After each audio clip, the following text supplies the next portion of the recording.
Halo pejuang CPNS, kembali lagi bersama aku Pinamiza Putri. Pada video kali ini aku mau ngajak kalian untuk membahas soal SKB CPNS PGSD 2020, Pedagogik dan Profesional yang terbaru dan terupdate part 3. Sebelum kita lanjut, jangan lupa like, komen, dan subscribe biar aku tambah semangat bikin videonya. Dan semoga kita semua lulus menjadi ASN tahun ini. Amin. Kita langsung saja ke soal nomor 1. Untuk mengetahui kemampuan awal peserta didik, seorang pendidik dapat melakukan A. Pengayaan materi pelajaran, B. Refleksi, C. Remedial, D. Tes awal atau pretest. Baiklah, kita lihat satu persatu. Pengayaan adalah kegiatan tambahan yang diberikan kepada siswa yang sudah tuntas dalam pembelajaran. Tujuannya adalah untuk memperdalam penguasaan materi pembelajaran. Kedua, refleksi. Refleksi adalah kegiatan yang dilaksanakan setelah proses pembelajaran. Tujuannya untuk memperbaiki pembelajaran ke arah yang lebih baik. Yang ketiga, remedial adalah kegiatan yang diberikan kepada siswa yang belum tuntas dalam pembelajaran. Yang keempat adalah pretest. Pretest adalah tes awal untuk mengetahui kemampuan peserta didik. Jadi, jawaban yang tepat untuk nomor 1 adalah D. Baiklah, kita lanjut ke soal nomor 2. Dalam mengidentifikasi kasus kesulitan belajar dapat dilakukan dengan metode criterion reference. Yang bukan merupakan tahap metode criterion reference adalah A. Menetapkan angka nilai kualitatif minimal yang dapat diterima. Misalnya 5,0 atau 6,0. B. Membandingkan prestasi dari setiap siswa dengan angka nilai batas lulus tersebut. C. Menganalisis kemampuan peserta didik. D. Menghimpun siswa yang diduga mengalami kesulitan belajar. Baiklah, kita lihat tahap-tahap metode criterion reference. 1. Menetapkan angka nilai kualitatif minimal yang dapat diterima. Misalnya 5,0 atau 6,0. 2. Membandingkan prestasi dari setiap siswa dengan angka nilai batas lulus tersebut. Ketiga, menghimpun siswa yang mengalami kesulitan belajar. 4. Membuat ranking atau tingkatan guna mempermudah dalam pemberian prioritas layanan psikologis. Jadi, dari tahap-tahap metode criterion reference, dapat kita lihat yang bukan termasuk adalah yang C, menganalisis kemampuan peserta didik. Jadi, jawabannya adalah C ya. Baiklah, kita lanjut ke soal nomor 3. Yang ditekankan di dalam strategi pembelajaran interaktif adalah A. Membangun inisiatif individu, kemandirian, dan peningkatan diri. B. Diskusi dan sharing di antara peserta didik. C. Pembelajaran didominasi arahan dari guru. D. Proses penyampaian materi secara verbal. Baiklah, kita lihat. Strategi pembelajaran interaktif adalah model pembelajaran yang berorientasi pada siswa atau student center, di mana siswa dilibatkan langsung dalam berbagai jenis kegiatan. Jadi jawaban yang tepat adalah B, karena diskusi dan sharing di antara peserta didik, dan ini artinya peserta didik terlibat langsung. Kita lanjut ke soal nomor 4. Lingkup penilaian hasil belajar mencakup beberapa kompetensi, yaitu A. Kompetensi spiritual, kompetensi sikap. B. Kompetensi inti, kompetensi dasar. C. Kompetensi spiritual, kompetensi sosial, kompetensi pengetahuan, kompetensi keterampilan. D. Kompetensi sikap sosial. Untuk sama kita ketahui, kompetensi yang tercakup dalam penilaian hasil pembelajaran ada 4, yaitu 1. Kompetensi spiritual, 2. Kompetensi sosial, 3. Kompetensi pengetahuan, 4. Kompetensi keterampilan. Jadi jawaban yang tepat adalah C. Baiklah, kita lanjut ke soal nomor 5. Konsep menyodorkan berbagai situasi kepada siswa dan mendorong siswa untuk menyelidiki, mencari jawabannya adalah konsep dan strategi. A. Expository learning. B. Inductive learning. C. Inquiry learning. D. Cooperative learning. Kita harus memahami satu persatu terlebih dahulu. 1. Expository learning adalah strategi pembelajaran yang menekankan kepada proses penyampaian materi secara verbal oleh seorang guru.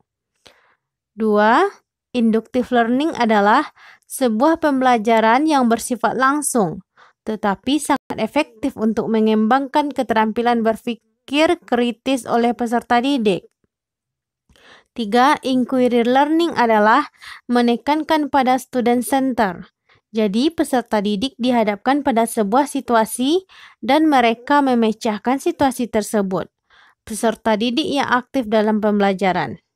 4. Cooperative learning. Cooperative learning adalah sebuah strategi pembelajaran yang mana pembelajaran dilakukan dalam kelompok dan saling membantu antar sesama anggota kelompok. Jadi, berdasarkan soal kita, konsep menyodorkan berbagai situasi kepada siswa dan mendorong siswa untuk menyelidiki, mencari jawabannya. Berarti strategi yang tepat adalah C. Inquiry learning. Kita lanjut ke soal nomor 6.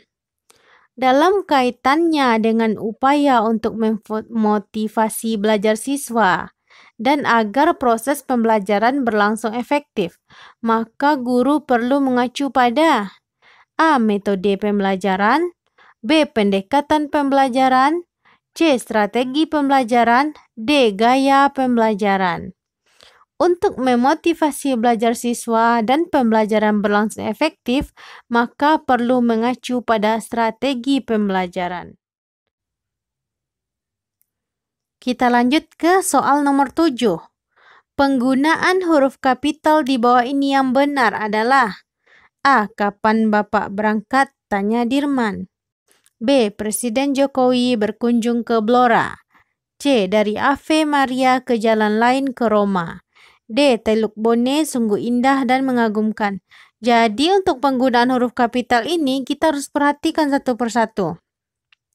Huruf kapital biasanya digunakan pada awalan nama orang, nama jalan, nama kota pada awal kalimat setelah tanda titik dan lain-lain. Coba kita perhatikan yang A. Kapan Bapak berangkat? Tanya Dirman. Dirman adalah nama orang, tetapi di sini ditulis dengan huruf kecil, bukan dengan huruf kapital. Berarti nomor yang absen A salah. Yang B, Presiden Jokowi berkunjung ke Blora. Presidennya udah huruf kapital, Jokowi J-nya udah huruf kapital, Blora udah huruf kapital. Yang option C, dari Ave Maria ke jalan lain ke Roma. Romanya seharusnya pakai huruf kapital, tetapi ini tidak, berarti jawaban yang C salah. Yang D, Teluk Bone sungguh indah dan mengagumkan. Teluk Bone-nya seharusnya pakai huruf kapital, tetapi di sini tidak, berarti jawabannya juga salah. Dan jawaban yang tepat adalah B. Selanjutnya, nomor 8. Masyarakat Indonesia terdiri dari berbagai suku dengan bahasa yang berbeda-beda. Maka akan sulit berkomunikasi kecuali ada satu bahasa pokok yang digunakan. Maka dari itu digunakanlah bahasa Indonesia. Hal ini bahasa Indonesia memiliki kedudukan dan fungsi sebagai A. Sebagai lambang kebanggaan kebangsaan, B. Sebagai alat pemersatu bangsa, C. Sebagai alat perhubungan, D. Sebagai lambang identitas nasional. Jadi, untuk jawaban nomor 8 sudah sangat jelas, yaitu sebagai alat perhubungan. Jadi, jawabannya adalah C. Kita lanjut ke soal nomor 9. Model pembelajaran yang cocok dengan mata pelajaran matematika adalah A. Model inquiry learning, B. Model discovery learning, C. Model problem based learning? D. Model project based learning. Jadi, kita sudah membahas tentang model dan strategi di soal nomor 5. Jadi, model yang cocok untuk pembelajaran matematika adalah model inquiry learning, yaitu memberikan suatu masalah atau situasi kepada peserta didik dan mereka diminta untuk memecahkannya. Ini adalah strategi dengan peserta didik sebagai pusat dari pembelajaran. Jadi, jawaban yang tepat adalah A. Model inquiry learning. Kita lanjut ke soal nomor 10. Dalam pembelajaran membaca permulaan, ada beberapa metode yang dapat digunakan, kecuali A. Metode kupas rangkai suku kata, B. Metode kata lembaga, C. Metode SAS, D. Metode cerita. Kita lihat penjelasan satu persatu. Metode kupas rangkai suku kata adalah suatu metode yang digunakan untuk membaca permulaan dengan menyajikan kata-kata yang sudah dirangkai menjadi suku kata. Kemudian suku kata dirangkai menjadi kalimat. Yang kedua, metode kata lembaga adalah mengajarkan membaca yang dimulai dengan cara mengupas kata menjadi suku kata, kemudian menjadi huruf. Ketiga, metode SAS adalah suatu metode yang digunakan untuk membaca dan menulis permulaan yang dimulai dengan pengenalan struktur kalimat. Yang keempat adalah metode cerita, yaitu cara bertutur kata dalam bercerita. Hal ini untuk mengembangkan kemampuan mendengar cerita peserta didik. Sedangkan yang ditanya di soal adalah dalam pembelajaran membaca permulaan. Ketiga metode di atas ini adalah metode yang digunakan untuk pembelajaran membaca permulaan, kecuali metode cerita. Berarti jawabannya adalah D. Metode cerita. Baiklah, sekian dulu pembahasan soal kita kali ini. Jangan lupa like, komen, dan subscribe. Sampai ketemu di part selanjutnya. Terima kasih.